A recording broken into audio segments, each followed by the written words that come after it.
You're not running your own life, bro. You think you're calling the shots.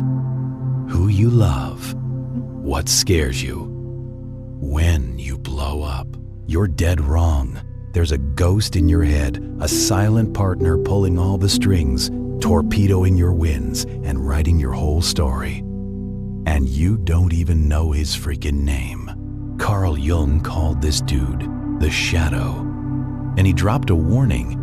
Most people straight up ghosted. Until you drag the unconscious into the light, it's gonna run your world, and you're gonna call it destiny. This is the game changer you've been sleeping on. You ain't the driver of your own existence, man. You're riding shotgun. You think you're making real choices, deciding who gets your heart, what makes you shake, when to pop off.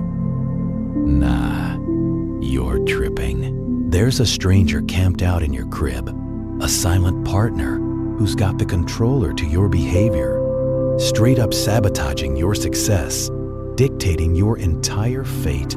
And get this, you don't even know this dude's government name. Carl Jung pegged this as the Shadow, and he left us with a serious heads up that most of the modern world has straight up ignored to its own destruction. Check it. Until you make the unconscious conscious, it's gonna boss your life around, and you're gonna call it fate, bro. You clicked on this because you feel it deep in your gut. You feel that friction eating at you. You got goals on deck, but you keep self-sabotaging like it's your full-time gig. You're out here craving power, but acting like a total pushover. You want freedom so bad it hurts, but you're still locked up in the cage you built yourself. You're tired as hell of being the nice guy who gets walked all over, stepped on, disrespected. You're exhausted from running the same tired loop over and over again. I'm about to hand you the master keys to the engine room of your psyche. No cap. We're gonna dissect the forbidden underground philosophy of Carl Jung. Not the watered-down academic version they teach in college, but the weaponized version. The version that shows you how to stop being a puppet on strings and start being the absolute master of your domain. But real talk, be warned, this ain't positive thinking mumbo-jumbo. This is straight-up surgery. To heal the patient, we gotta cut him wide open and look at what's festering inside. We're about to examine the parts of yourself you've spent your whole life hiding from, running from, pretending don't exist. By the time this video wraps up, you're gonna understand why being good all the time is a fatal mistake, a death sentence to your soul, and why becoming whole, including the dark, dangerous, savage parts of you, is the only legit way to become truly untouchable in this world. Let's get into it. Phase 1. The curse of the good guy. Look at the modern dude, man. He's harmless as a house cat. He's polite to a fault. He's out here smiling when somebody straight disrespects him to his face. He's apologizing when he ain't done jack wrong. He keeps his anger bottled up tight because society told him anger is toxic, that it makes him a bad person. He shuts down his desires because culture brainwashed him into thinking desire is predatory, that wanting things makes him dangerous. He's civilized, refined, proper, and he's absolutely miserable inside. Jung dropped some real game when he argued that this forced morality people wear like a costume. That ain't virtue, bro. That's straight up cowardice. A man who's incapable of violence ain't peaceful. He's defenseless, soft, a sitting duck. A man who's incapable of tapping into his darkness ain't good. He's naive, blind, clueless. You've been conditioned, programmed like a robot, to believe that your shadow, the part of you that's aggressive, selfish, lustful, dominant, hungry, is your enemy that needs to be destroyed, eliminated, erased. So what do? You lock that part of you in the basement of your mind. You starve it. You pretend like it straight up doesn't exist. But here's the kicker, the cold, hard truth.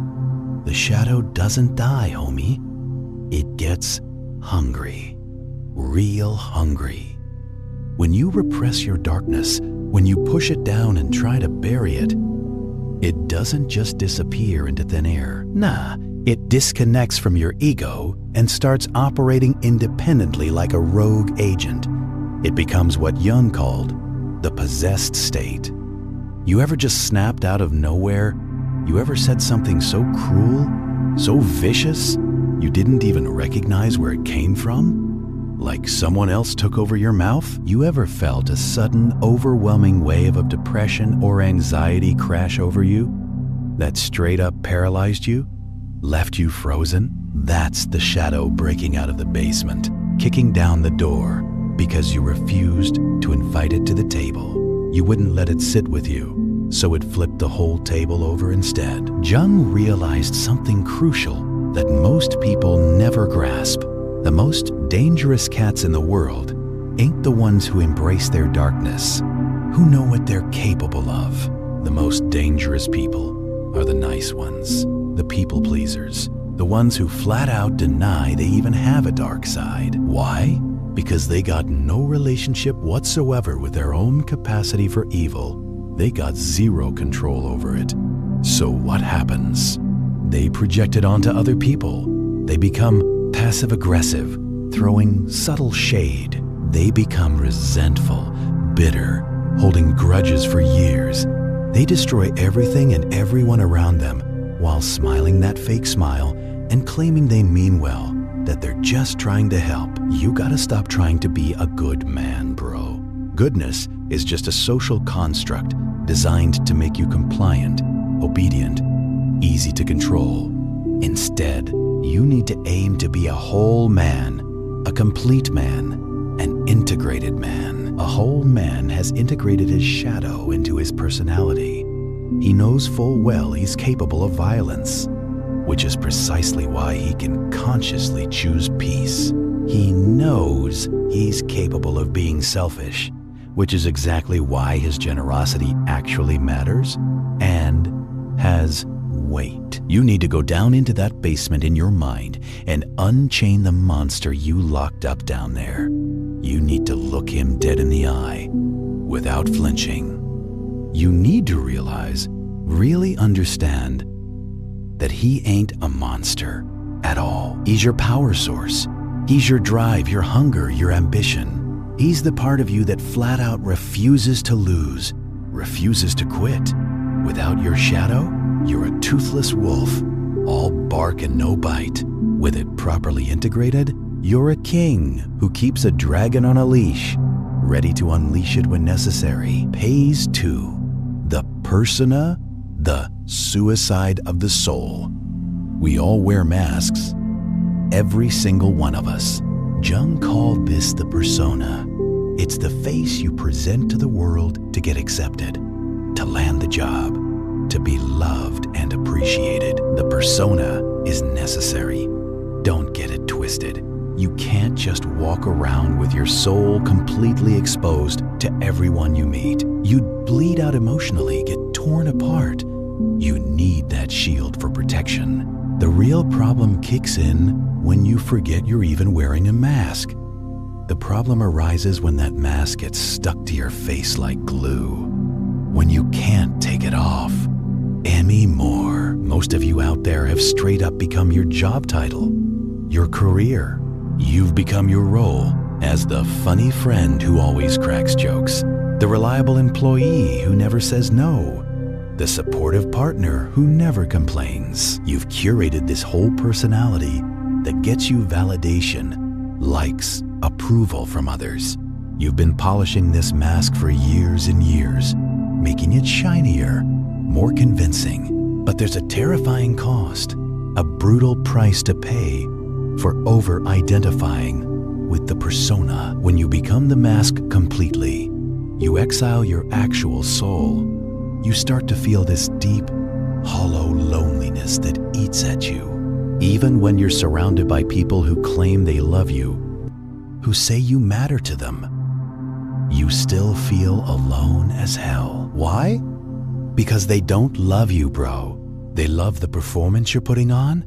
They love the character you're playing for them. They love the mask, not the person underneath. And deep down in your gut, you know with crystal clarity that if you took that mask off, if you showed them your true thoughts, your real fatigue and exhaustion, your actual judgments and opinions, they bounce, they'd be gone. So you keep acting, keep performing like you're on stage 24/7, and that acting drains every ounce of energy from you. It makes you resent the very people you're performing for. Jung dropped this bomb. The persona is that which in reality one is not, but which oneself as well as others think one is. It's a simulation running on autopilot, a collective hallucination everyone agrees to participate in. To become an outlier, someone who actually stands out and wins, you gotta create a separation.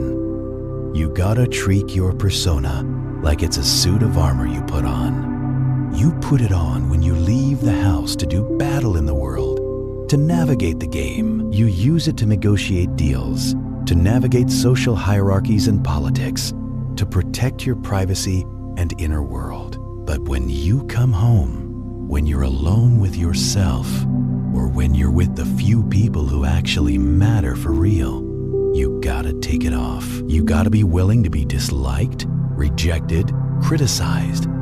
This is the litmus test of real freedom. If you're unable to handle being disliked, you're a slave to your persona. You're a slave to the opinion of the herd, the masses who don't even know you. The integrated man uses his persona as a tool. He ain't used by it like a puppet. He can charm a whole room when it's strategically necessary, but he doesn't need that room's applause and validation to know he exists, to feel worthy. Ask yourself this real question. If I stopped performing today, right now, who would actually stay? Who would stick around? The answer might scare the hell out of you. It might be nobody, not a single person. Good. Perfect. Let them go, let them walk. The ones who leave were never with you in the first place. They were with the mask, the illusion. Let that mask die so the real man underneath can finally breathe, can finally live. Phase 3, the mirror of projection. This is the hardest pill to swallow, the toughest truth to accept. This is where most people straight up turn off the video and bounce, because their ego can't handle seeing its own reflection in the mirror. Here's the real deal. Everything that irritates you about other people, everything that triggers you, is a reflection of something you refuse to acknowledge in yourself. Jung called this psychological mechanism projection. When you're carrying a trait inside you that you've judged as bad, shameful, or unacceptable, you repress it hard. But the psyche can't hold that energy forever. It's gotta go somewhere. So it projects it onto a screen. And that screen? That's other people around you. Do you hate arrogant people with a passion? Do you feel a visceral burning rage, like fire in your chest, when someone's out here boasting about themselves? Why is that? If you were truly neutral about it, you'd just see them as annoying or foolish. Maybe laugh it off. You wouldn't be emotionally hijacked, losing your cool. You hate them because you got a repressed arrogance inside you that you're starving, that you won't feed. You want to be the one on that pedestal getting attention. You want to be the one commanding the room, but your nice guy persona won't allow it, forbids it. So when you see someone else doing it freely, your shadow screams out in envy and rage. Do you hate lazy people? It's because you're fighting an internal war against your own desire to rest, to chill out. Do you hate manipulative people? It's because you're a percept manipulator yourself who's jealous of their skill, their ability to influence. This is the dark map Jung left us. Your enemies, the people who trigger you most, are your greatest teachers, showing you lessons. They're showing you exactly what's hiding in your own shadow, what you won't look at. Instead of judging the people who trigger you and getting all self-righteous, study them like a scientist. Ask yourself this penetrating question. What part of me is resonating with this? What am I forbidding myself from feeling or expressing? When you reclaim these projections, when you own them and integrate them, you stop being a victim of your emotional reactions. You become cold, calculated. You become clear, lucid. When you see an arrogant dude now, you don't get angry anymore. You recognize the drive for power underneath it. You nod with understanding. You get the game being played. You're not triggered because you've already accepted and integrated the arrogant king that lives inside yourself. This makes you immune to manipulation attempts. The easiest way to control any man is to trigger his self-righteousness, to make him feel morally superior to others. When you integrate your shadow fully, you lose the need for moral superiority. You accept that all humans are flawed, dark, complex creatures. And because you accept it in yourself first, you accept it in them too. You stop judging everyone. You start observing with detachment. And the observer always wins the game, pays for the gold in the darkness. We've talked about the shadow as this place of repressed aggression and taboo desires. But Jung discovered something else buried in that dark basement, something most people never find. The shadow is 90% pure gold, bro. When you were a kid, you were probably shamed for things that were actually your superpowers, your natural strengths. Maybe you were loud, full of energy, and you got told to shut up, be quiet, so you repressed your voice entirely. Now, you're a grown adult who's terrified to speak up in meetings, scared to set boundaries with people. Your natural loudness, your powerful voice, it's buried in the shadow. Maybe you were curious and rebellious as a kid, always questioning things, and you got told to sit still, obey authority, don't ask questions.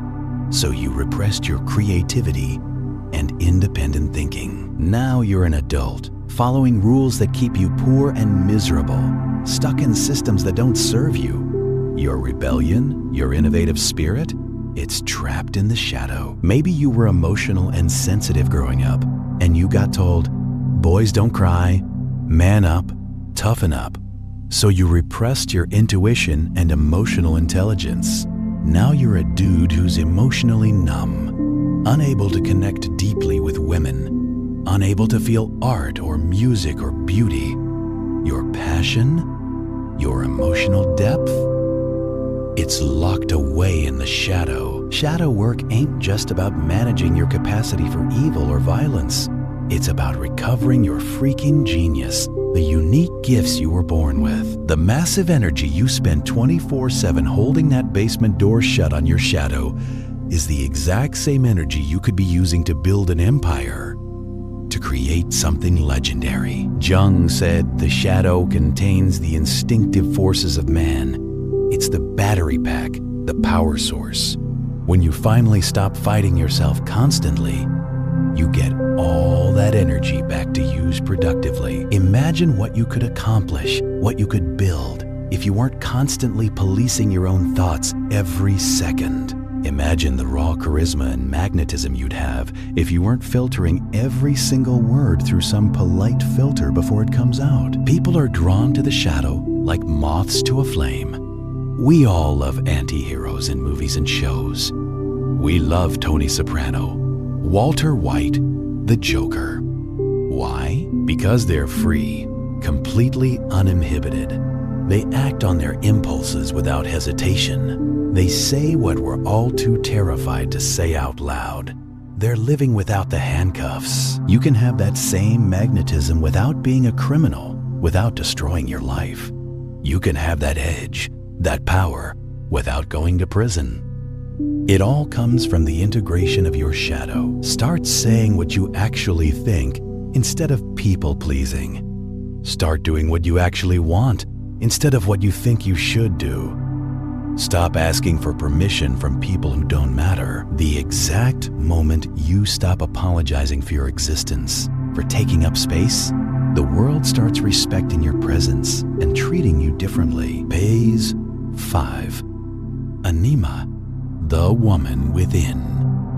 Jung observed a specific structural weakness in men, a critical flaw in the armor that, if left unchecked and ignored, destroys even the strongest kings and leaders. He called this the anima.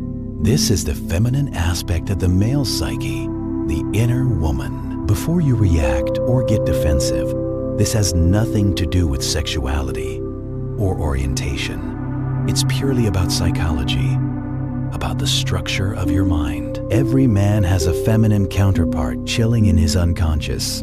It governs your emotions, your moods, your capacity for love and connection, and your relationship to the irrational, the intuitive. If you ignore the anima completely, if you pretend you're just a creature of pure logic and stone with no emotions, she's gonna possess you. You've seen this type of dude before. He's a hard, logical businessman all day long at the office. But when he comes home, or when he falls in love with a woman, he becomes a complete child emotionally. He becomes moody for no reason, swinging from high to low. He becomes hypersensitive, taking everything personally. He throws tantrums like a toddler. He gets obsessed with a woman who treats him poorly, who doesn't even respect him. He's anima possessed because he's repressed his entire emotional world, pretended it doesn't exist. And because he repressed it, now his emotional world controls him like a puppet. He projects his anima onto real women in his life. He's searching for a goddess, a savior, a mother figure to complete him. And when the real woman inevitably fails to be a perfect goddess, because she's human, he turns on her viciously. This is the source of simp psychology, of putting women on pedestals. It's the source of toxic obsession and attachment. The anima-possessed man is weak as hell because his mood dictates his entire reality. If he feels bad, the whole world is bad in his eyes. He's got no emotional discipline whatsoever because he's got no relationship with his inner feminine side. To be an outlier, to truly level up, you got to objectify your moods and emotions. When a sudden dark mood strikes you out of nowhere, or when a sudden infatuation with someone takes hold of you, you can't just say, "I am sad," or "I am in love," like it's your identity. You gotta say, "My anima is active right now," separate from it. Watch it like you're watching a movie. Talk to it, have a conversation. Jung actually had full-on conversations with his anima. He treated her as a separate entity living inside him. He'd ask her what she wanted, what she was trying to tell him. He'd negotiate with her. This sounds absolutely insane to people who don't understand, to the uninitiated, but it's actually the highest form of sanity, the peak of self-awareness. By engaging consciously with your emotions instead of being swept away by them, you prevent them from hijacking your behavior and decision-making. You take the wheel back, you regain control. A man who has integrated his anima is dangerous in the absolute best way possible. He's cold and logical when he needs to be for business and strategy, but he can read the emotional temperature of any room instantly, like a thermometer. He can understand women not as mysterious, confusing aliens from another planet, but as reflections of a part of himself. He's integrated. He cannot be seduced by beauty alone anymore because he already possesses beauty within himself. He's whole, complete, and because he's whole and complete, he doesn't need a woman to complete him or fill a void. He wants a woman to accompany him on his journey. That distinction right there is the difference between a needy boy begging for love and a sovereign man offering partnership. Phase 6, Synchronicity. The Archetypes matrix. We're about to step off the edge of the map here. We're leaving the safe realm of psychology and entering the realm of reality manipulation, of bending the universe. Jung discovered something that absolutely terrified the scientific community at the time. He noticed that when a patient made a massive internal shift in therapy, when they integrated a shadow element or broke a destructive pattern, the external world around them would shift to match it almost. Immediately, a patient would describe a vivid dream about a golden scarab beetle, and at that exact moment, like it was scripted, a rare golden scarab beetle would tap against the window of Jung's office. No joke. He called this phenomenon synchronicity and a causal connecting principle. It's the idea that the internal mind and the external world ain't two separate things running on different tracks. They're mirrors reflecting each other. When you're fragmented inside, when you're at war with yourself, your life is chaotic as hell. You attract chaotic people into your orbit. You have terrible luck that seems to follow you. You constantly run into obstacles and roadblocks everywhere you turn. You think the world is attacking you, targeting you. It's not. The world is reflecting you back to yourself. But when you integrate, when you do the shadow work and become whole inside, the mirror changes completely. You start to experience what looks like outlier luck, supernatural timing. Opportunities fall into your lap out of nowhere. The right person calls you at the exact right second when you need them. You walk into a room and the energy shifts in your favor automatically. It feels like straight magic, like you're Neo in the Matrix. It's not magic though, it's resonance, it's alignment. The architect, the master of reality, knows this secret that most people never discover. You don't force the world to bend to your will through brute force. You align your internal will first, get your house in order, and then the world bends itself around you naturally. This is why hustle culture is fundamentally flawed at its core. Grinding 18 hours a day with a fractured, broken psyche is like trying to drive a car with the handbrake on the whole time. You're burning rubber, making a ton of noise, and going absolutely nowhere. Fix the engine first before you floor the gas pedal. When you clear the subconscious blocks, when you stop fighting your own shadow and make peace with it, you become aerodynamic. You move through reality with way less friction and resistance. This is the ultimate payoff of doing this dark work. It ain't just about feeling better emotionally. It's about effective action in the real world. It's about becoming a force of nature that can't be stopped. Pay close attention to the coincidences in your life. They ain't random flukes. They're markers, breadcrumbs. They're the universe telling you that you're on the right path, or they're warnings telling you that you're drifting off course. Start treating your reality as a feedback loop, as data. If you are surrounded by liars and snakes, look for the lie in yourself first. If you're surrounded by abundance and opportunity, acknowledge and own the wealth that already exists in yourself. You are the projector in a movie theater. The world is just the movie screen. If you don't like the movie playing, don't scream at the screen like an idiot. Change the film. Change what you're projecting. Page 7. The individuation process. The hero's journey ain't just some story in books and movies. It's real. Jung didn't believe we were born finished, complete products. He believed we were born as raw material, as potential waiting to be shaped. The purpose of life ain't happiness, bro. The purpose of life is individuation, becoming the single, unique, undivided individual you were meant to be. It's a painful process, terrifying at times, and incredibly lonely.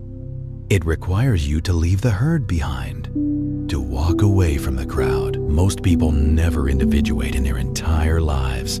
They remain stuck in the collective unconscious, part of the hive mind. They download their opinions from the news and social media.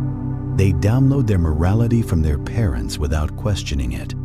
They download their desires from advertisements and influencers. They live and die as copies, clones, NPCs in someone else's game. To individuate is to commit treason against the average, against mediocrity. It means accepting that you will be misunderstood by most people. It means accepting that you will outgrow friends you've had for years. It means walking into the dark forest where there are no beaten paths, no GPS, because if there's already a path, it belongs to someone else who walked it before you. Jung said, "The privilege of a lifetime is to become who you truly are." But privilege always has a price tag.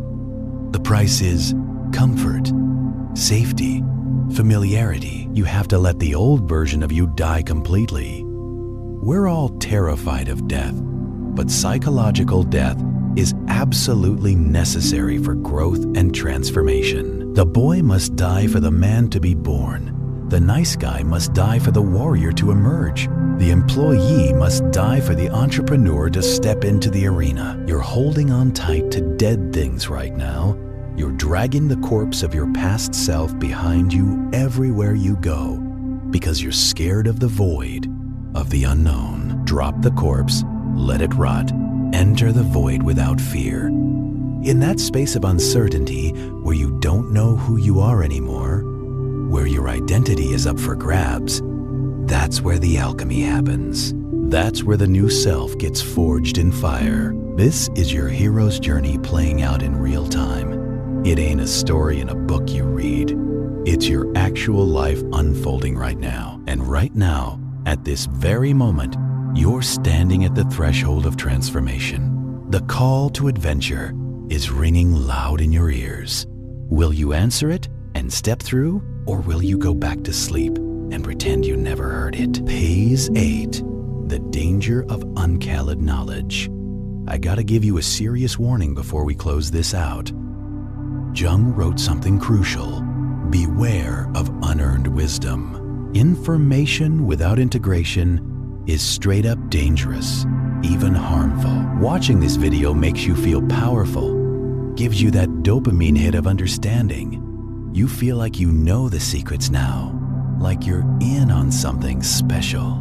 But knowing the path intellectually is not the same as walking the path with your feet. If you take these concepts, shadow, anima, projection, synchronicity, and you just use them to analyze other people, just to sound smart at dinner parties, just to diagnose your ex or your boss or your parents, you're abusing the knowledge. You're using it to inflate your ego, to feel superior, not to build your actual soul. This is the trap of the intellectual magician, the armchair philosopher.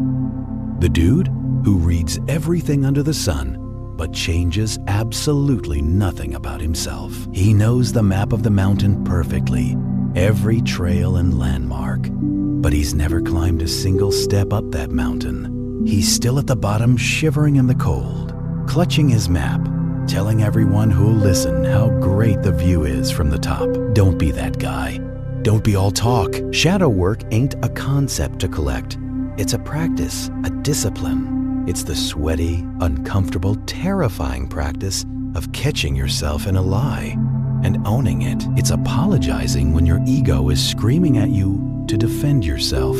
It's sitting in complete silence when every fiber of your being wants to distract itself with your phone, with TV, with anything. It's feeling the pain you've been running from for 20 years straight. It's not glamorous at all. It doesn't look cool on Instagram. It's work. That's why it's called shadow work, not shadow fun. But the reward, man, the reward is reality itself. The reward is waking up one day and realizing that the voice in your head is finally your own voice, not someone else's programming. That the fear that used to control you is gone, replaced by this quiet, vibrating capability, this readiness, that you're no longer a leaf blowing in the wind, tossed around by every gust. You are the wind itself, the force that moves things. So how do you begin this journey for real? You don't need a therapist necessarily. You don't need some guru sitting on a mountain. You need a notebook and a spine, some courage. Here's the protocol to start. 1. The Shadow Journal.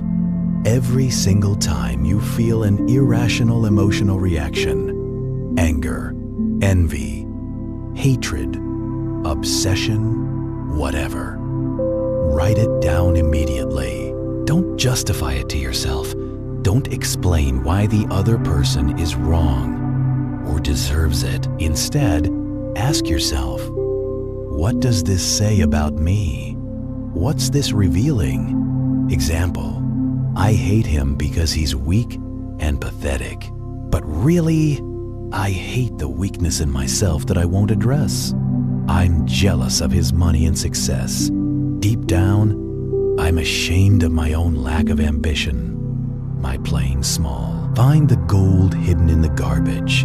In that weakness you judge is the desire for strength. In that shame is the map to your untapped potential. 2. The Persona Audit. Make a list of all the roles you play in life. The good son who never disappoints mom. The cool guy who's always chill. The victim who's always suffering. Which one feels heavy when you wear it? Which one feels like a straight-up lie? Pick one mask and smash it intentionally. Stop laughing at jokes that ain't even funny. Stop saying yes when you mean no. Stop pretending to like people you straight up despise. Then watch who leaves your life. Watch who stays. The ones who stay through your authenticity, that's your real tribe. 3. Anima Dialogue. When you're feeling moody, depressed, or irrationally obsessed with something or someone, stop everything. Close your eyes. Visualize the mood as a figure. Maybe a woman standing in front of you. Ask it directly what it wants from you. Why are you sending me this depression right now? Listen for the answer, because you're ignoring your creative work, the thing that makes you come alive. Okay, respond to it. I'll write for 1 hour today. Will you lift the fog? Negotiate with it. Respect the inner world as a real reality, not just random feelings. 4.